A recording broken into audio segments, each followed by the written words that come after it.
各位粉丝们好，今天是7月1日建党节，这日子太重要了我白天开了一天会，这不是刚晚上回家准备更新今天说什么呢？就是说前一段时间那个飞天2号，那有人就说了，那这是6月23号的消息都过去1个星期了，那各路大 V 那都解读上百遍了都，你赶了一晚集，现在跑出来讲那有热度吗？你看我这就不是那种蹭流量的人。再说了，像这飞天2号这种东西，那也不是说谁不谁都能把它说清楚的，所以这跟说的早和说的晚它没关系，重点是你得先把这玩意儿给弄清楚，这到底是准备干什么呢？你看这网上一说，就是西北工业大学某空天团队牵头研发的飞天2号高超音速飞行器，现在实验成功了。哎呦，那多厉害多厉害！那很多人一说都是1小时打击全球你看都这么说的但是作为物理课代表，那就刨根问底一下，他怎么着能够1小时打击全球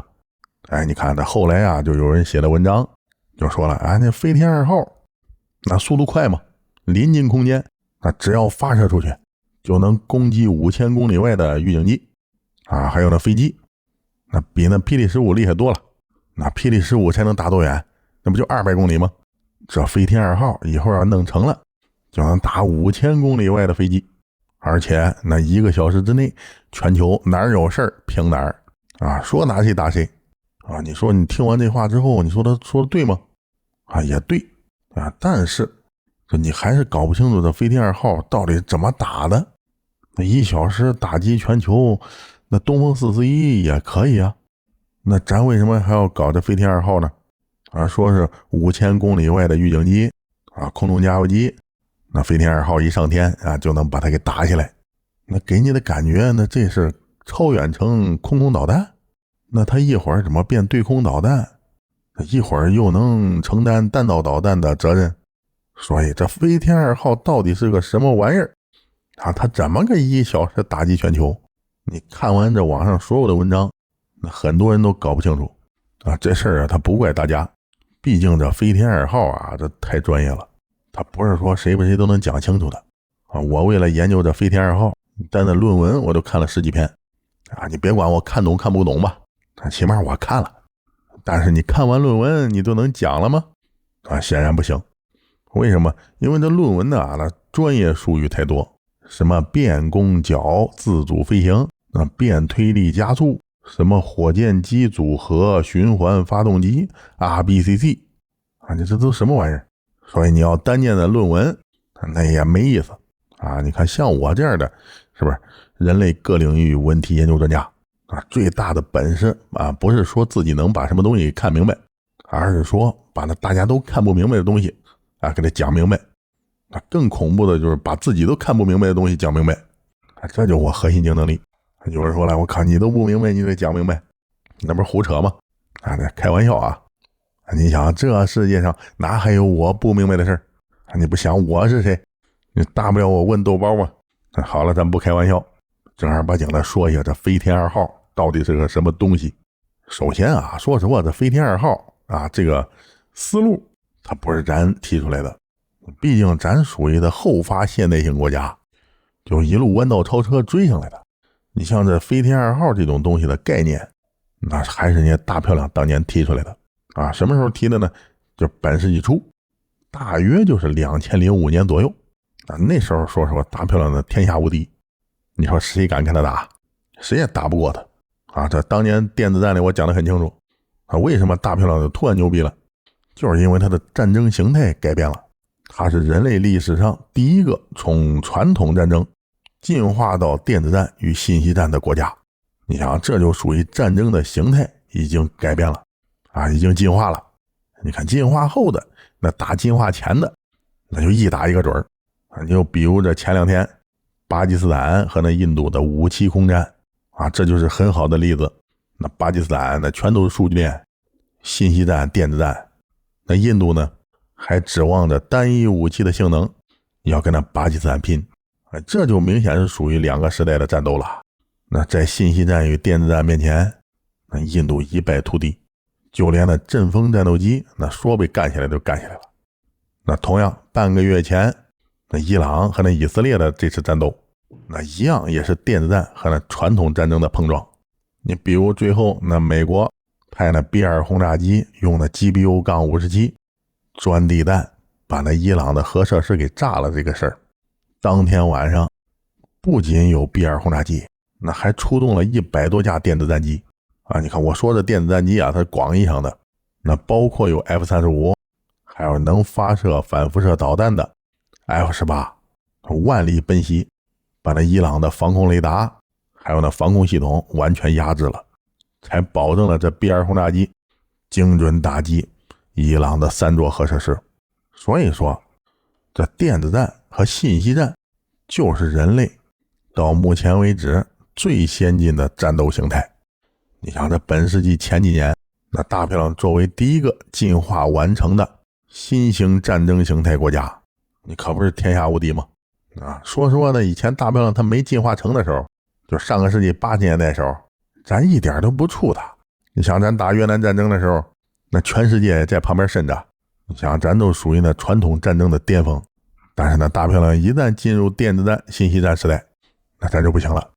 所以说老老实实忍气吞声，投往养晦了将近20-30年这部分内容呢，我在电子战里有有人说那抖音上怎么没了是不是下架了？不是，而是被全球最大的中文音频平台收录了。一说你们就知道在哪儿了。好了，咱今天不跑题说那飞天2号呢怎么说到电子战上了？不过这也不算跑题，等我把这飞天2号讲完的时候，您就知道我为什么要说这电子战的事了。刚才说了那么多，无非是想强调一点，就是飞天2号概念是谁提出来的这说是还是大漂亮。在本世纪初，大漂亮已经天下无敌了，放眼全球，他认为至少50年没有敌手存在。所以这人呢，他一旦达到权力的顶峰或者是发了财那就该瞎霍霍了。那怎么个霍霍法呢？那大漂亮的空军就想我们已经天下无敌了但是你看我们的飞机最先进的是那 F-22， 你说那 F-22 它宣传着行看着呢挺帅，但是能不能打我们心里自己清楚。就它那航程在折合成作战半径连1000公里都不到，要真打起来，它要是没有那空中加油机，它就属于不能参战的型号但是这 F-22 可是隐形战机总不能屁股后面一直跟着空中加油机吧。再说了，这 F-22 发动机也弱，那推重比虽然标的是 10.0， 但是我们自己心里知道真正的推重比那都8点多，那 10.0 是吓唬熊猫的。所以那我们作为世界第一军事强国，那得保持第一就跟那好学生一样，全班学习第1名，他的压力是最大的。你一个不注意呢，第2名就撵上了，一旦被撵上了丢人，那怎么办？报班吧，买卷子刷题。结果这有志青年大漂亮就买了一套卷子准备自己做。这套卷子的名字叫 X-51A， 代号乘波者你听这名字熟不熟乘波者那不跟咱乘波体差不多吗？那个时代咱们的乘波体它还没上天呢，所以这乘波体在本世纪初那还属于人类无法企及的神迹。这个概念提出来之后呢，就美国空军实验室还有国防高级研究计划局共同联手打造高超音速飞行器的实验项目。你看说到这儿大家都听清楚了，这属于高超音速飞行器。那很多人就说了，那高超音速飞行器那咱们有吗？朝鲜也有，俄罗斯还有伊朗那都有甚至胡塞手里还有几根呢，这不新鲜但是你没听明白，我再说一遍，这叫做高超音速飞行器。它不是武器，它是一个飞行器，像飞机地铁卡车氢气球这都叫载具。这 X-51A 是载具，不是说它能飞到高超音速就完事儿了。否则呢，全世界的弹道导弹那末端都能超过5马赫呀，难道都属于 X-51A 吗？你明白了吧？也就是说，那 X-51A 它不是一弹头，它也不是一导弹，它是一个能往返的飞机，而且这飞机上呢还可以装设备。但是这飞机呢，它是高超音速的，1小时之内它可以出现在地球的任何位置的天上。这叫1小时内打击全球。它不是咱这儿一个电脚飞过去了，1小时之后命中几千里外的目标。那不是，那是远程地空导弹，要不是那就洲际导弹。而这 X-51A 它不是导弹，它也不是过去之后跟人爆炸的同归于尽的，不是，它是用1个小时之内就能出现在地球的另一端，在你脑袋上面盘旋的东西。如果闲的没事了，那就拍几张照片回来，如果要是有斩首任务，就发射几枚空地导弹，要是什么屁事没有，那就兜一圈再回来。你看看这像什么？这不就是咱以前说的那战略轰炸机吗？但是它这种战略轰炸机和那 B2 B52 俄罗斯的图160完全不是一种生物。首先说那速度，世界上飞得最快的战略轰炸机就那图160，最快飞行速度 2.05 马赫，每小时可以飞2500公里。然后你一听就开始算了，地球的赤道就是那周长吧，4万公里，它1个小时飞2500，那它要是想打击全球的话，那它至少要飞2万公里，那2万那就是8个小时也就是说世界上飞得最快的战略轰炸机想打击整个地球上任何位置得飞8个小时。然后你看那 B2 前一段执行任务就轰炸伊朗的核设施，他从美国的飞机场起飞，一路空中加油，炸完再回来，共用37个小时真要是劈一半，就是他到轰炸地点的时间那就大约18个小时多。所以这 X-51 一旦生产出来，那它就能在1个小时之内对全球的任何地点发动打击。你明白了吗？这就是 X-51， 它不是武器它不是导弹，它是个载具你别管有人没人，它就是个载具，它本身自己不是武器。你看就单这点知识，你前面互联网的有讲清楚的吗？所以咱想了解一件事情，它不能泛泛而谈，你得把它的工作原理搞得大差不差。好，这本世纪初这 X-51A 的概念也出来了。说说那时候美国那边一出什么概念，那都震惊全球尤其是我，当时我也剧迷嘛在那杂志上看到的 X-51A， 我靠，这就没法打了呀，这美国是彻底掌握了这颗星球那咱中国人怎么办？根本就没有可能追得上你想那时候咱还搁那玩歼8呢，还空中拼刺刀呢结果人家就说要搞一种载具，能够在地上直接飞到外太空，这叫天地往返，而且1个小时之内就能出现在他想在的地方，打完就跑因为他飞得太高都是在临近空间上面的，那什么防空导弹对他通通无效有人就说了，那为什么无效那咱们的红旗9B不是也能打到临近空间吗你别说咱的红旗9B了，那萨德系统也可以那为什么打不下来它你要知道那红旗9B和全世界所有的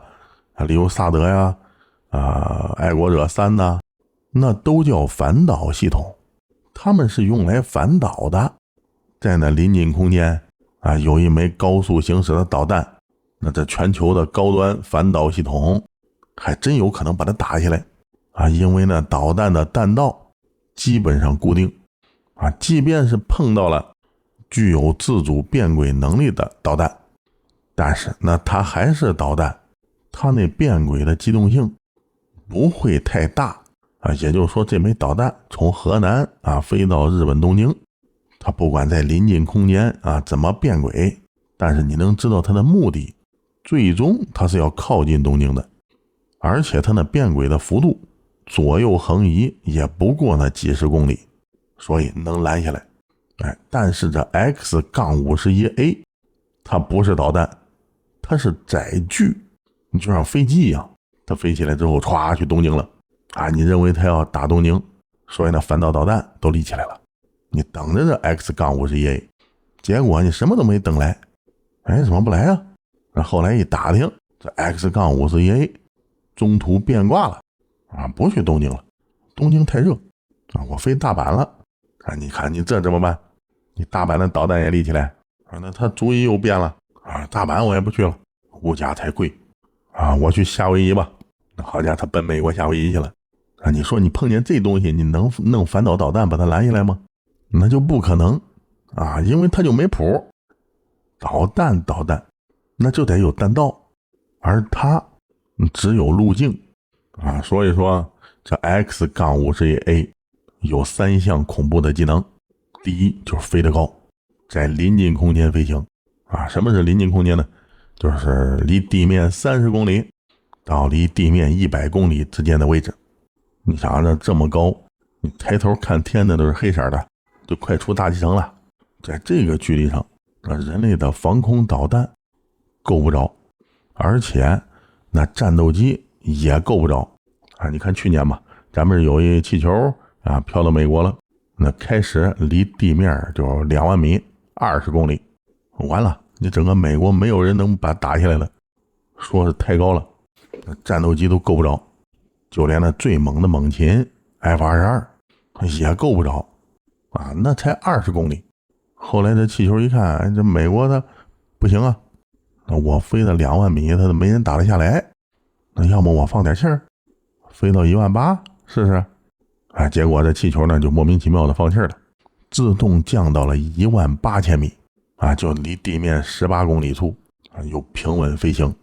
结果一看，这美国还打不下来，什么飞机加导弹它都够不着，所以这气球感觉到很失望啊，无奈又放了点气儿，降到了15000米。哎，这回行了，那大漂亮一看，那离地面15公里啊，这咬牙能够得着啊，于是就派那 F-22发射了一颗 AGM-120， 也就是说用他们最先进的战斗机 F-22， 再加上最先进的空导弹 AGM-120， 2发齐射，1发命中，哎，把那可恶的气球给打下来了啊！当时咱就很生气啊，哎，你凭什么打我气球？反正我呢，你知道吗？啊，你都没打招呼就给我打下来了，你礼貌吗？大漂亮全家一脸黑线，哑口无言。你说他怎么说？哎，那气球那确实咱的，而且那气球呢，它属于气象气球，民用的。那虽然飘到你上空了，但是你打下来之前，你不得给我说一声吗？哎，但是你不说，哎，他为什么不说呢？那因为他没信心能把它打下来，他要有那信心，一次性把它给打下来。你看吧，他绝逼说了，哎，好小子，你的气球到我天上了啊！我让你看一看，这就是你到我领空的后果。来，弟兄们，把他打下来！哎，这他能说，但是前期呢打了那么多次啊，都失败了，心里怵，他不敢说，所以就造成了打那气球，他属于偷着打的。虽然是偷着打的，但全世界都看着呢。然后呢，大漂亮呢就哑口无言啊，牙都咬碎了，心说我靠，我没见过你这样的人。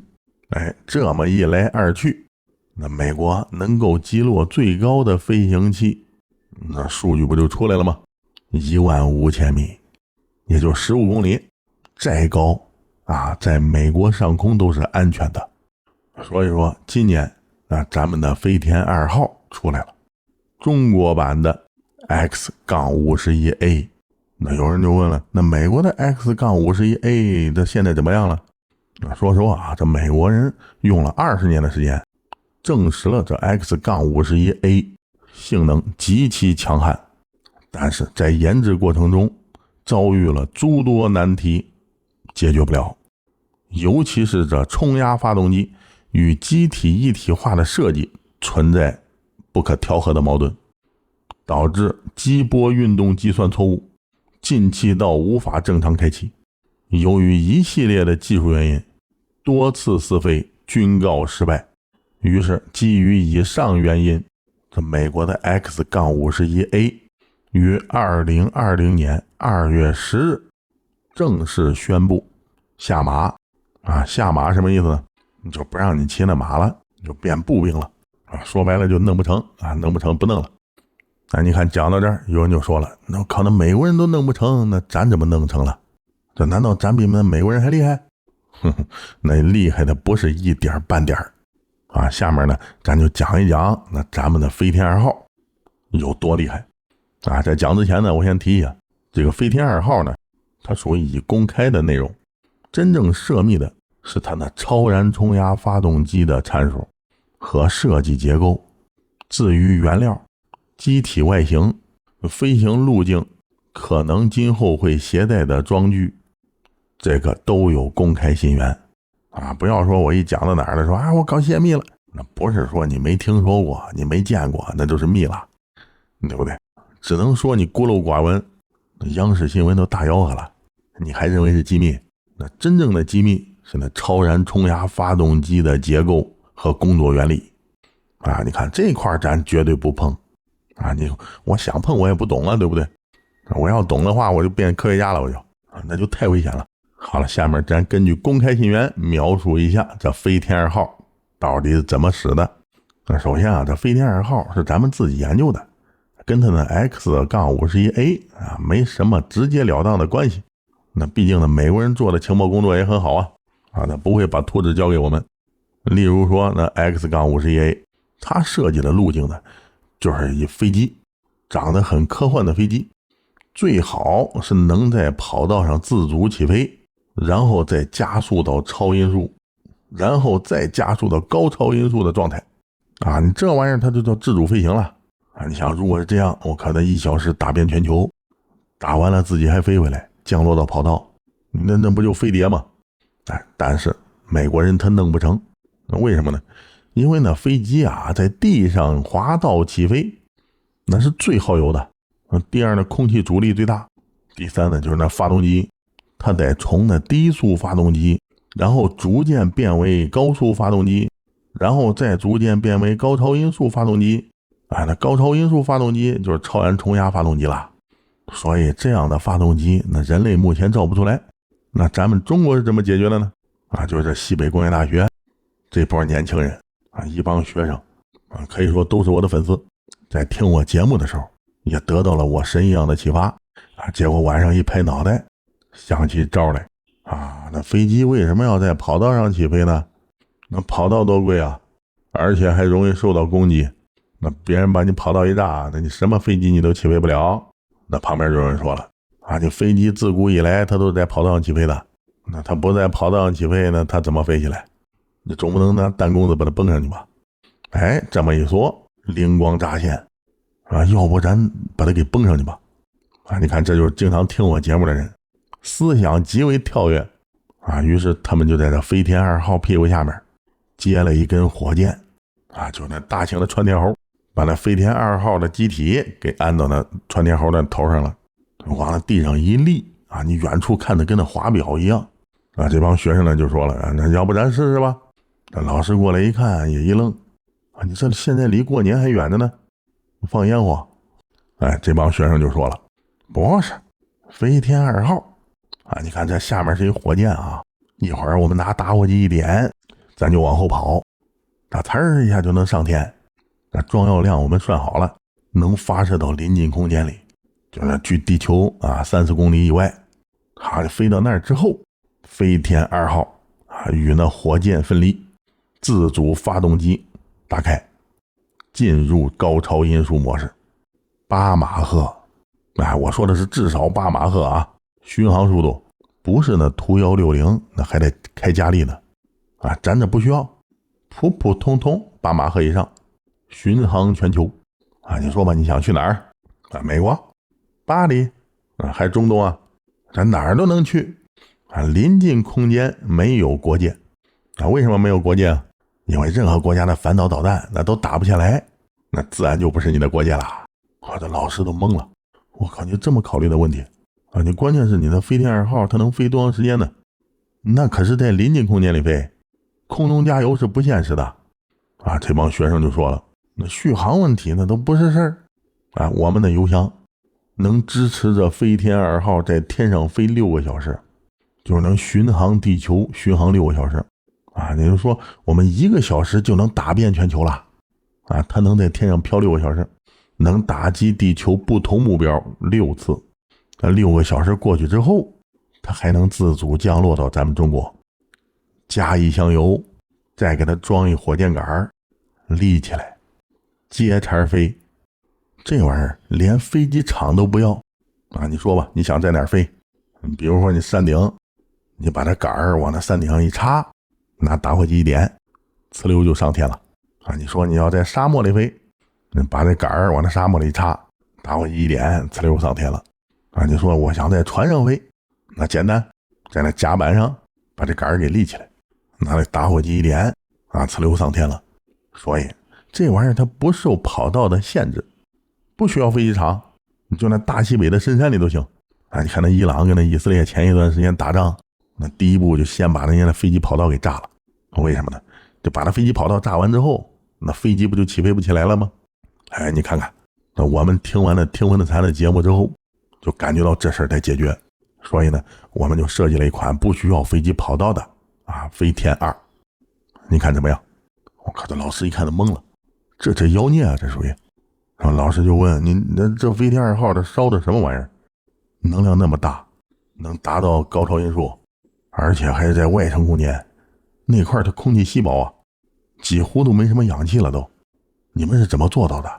啊，这帮学生一听就说了啊，你说这飞天2号啊，它上天之后它烧的是煤油啊，煤油你知道吗？你在淘宝上你可以看看啊，15块钱一斤，好大一塑料瓶子，而且还包邮啊！你要想买好一点的，就专给那高级打火机里加的啊，那叫航空柴油，20块钱。要是遇上能搞活动，他能买1送1。老师都懵了，我靠，你拿煤油做燃料，你这是用零花钱做的吧？不对呀，你临近空间你烧煤油，你有氧气吗？那地面30公里以外，空气极其稀薄，那煤油能着得起来吗？就见这帮学生呵呵一笑，真是简单，他没氧气我给他带点嘛啊！但是呢，他不能带氧气瓶，毕竟这玩意儿飞得太快，你敢带氧气瓶它容易爆炸啊！所以说呢，我们给他装的是过氧化氢。老师一愣，他没明白过来啊，过氧化氢什么东西？这学生就说了啊，它学名叫过氧化氢，那平时在淘宝上叫双氧水，15块钱2大瓶，还包邮。那话聊到这儿之后啊，那都没得聊了，老师都疯了。我靠，你这么牛逼的东西你都用淘宝弄啊？那后来的事那故事就不讲了啊。你看我这讲故事啊，我要不讲故事你不知道这玩意儿到底怎么来的。那最后呢，那再讲一下这飞天2号到底是能干什么。我讲到现在那大家都应该明白了吧？它其实就是一架高超音速战略轰炸机及运输某些东西的载具啊，咱只能叫它载具。你比如说那中东啊，下一步开打了，咱突然想管事了，那怎么办？不必先在中东开军事基地，而是弄个10几架那飞天2号给立起来，那打火机一点啊，呲溜就上天了，半个小时不到，中东上空见。哎，我说的上空啊，是临近上空，至少30公里以上。那你不管是看热闹也好，还是收集情报也好，那就谁也管不着你。他打都打不下来，他怎么管你啊？所以每个载具拥有6个小时的活动空间啊，不管你是监视也好，指挥也好啊，还是拍照片吧啊，再不济你放点电磁波去干扰一下啊，或者替谁给中继一下制导，这也都没什么人说你，因为大家也看不到你嘛，谁敢说你啊？谁敢说你？你那载具上不是放的有导弹吗？你给他来一枚，你看他谁敢不闭嘴？或者是你认为某个大洋上某一艘船，你看他心里不爽了，掉头就飞过去了，1个小时就到他上空了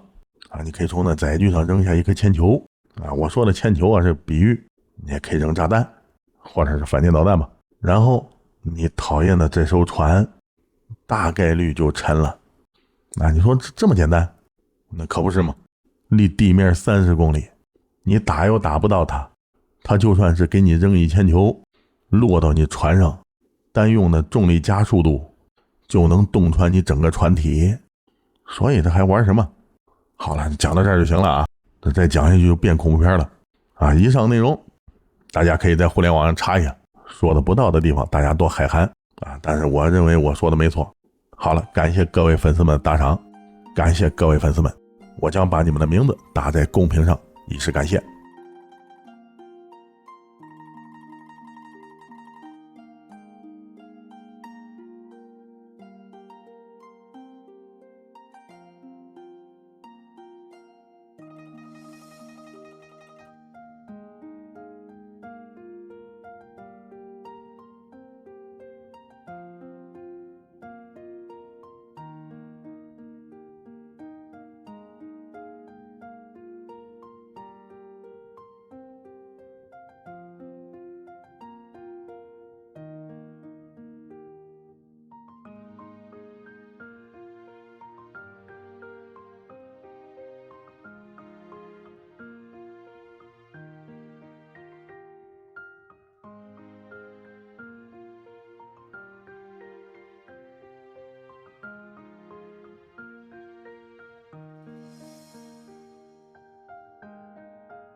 咱插播一段啊，这不是广告，纯粹是为那哥们儿宣传。大家好，我是现代战舰的首席舰长听风的谈。7月23日，现代战舰不删档上线，我将亲自组建一支联合舰队，争霸制海权。提醒大家，参与不删档就能直接获得带刀侍卫055南昌舰，还有全球300多种现役战舰战机任你挑选。喜欢战争游戏的朋友们，7月23日咱们海上见啊！另外说一下啊，这游戏是我朋友搞的啊，说实话弄得不错，但是关系太好了啊，没法张嘴跟他要钱，所以上线之后呢，我打算跟他要一些福利包啊。什么是福利包呢？就是你下载这游戏之后，我这儿有一邀请码，你把那邀请码往里面一输，就能获得丰厚的奖品，直接秒变人民币玩家。所以这邀请码我给他要完之后呢，我就在节目里给他公开出去，所有我的粉丝们都能免费获得啊！是不是？咱给他做一广告，他不能白干啊，对不对？好了，大家等着吧。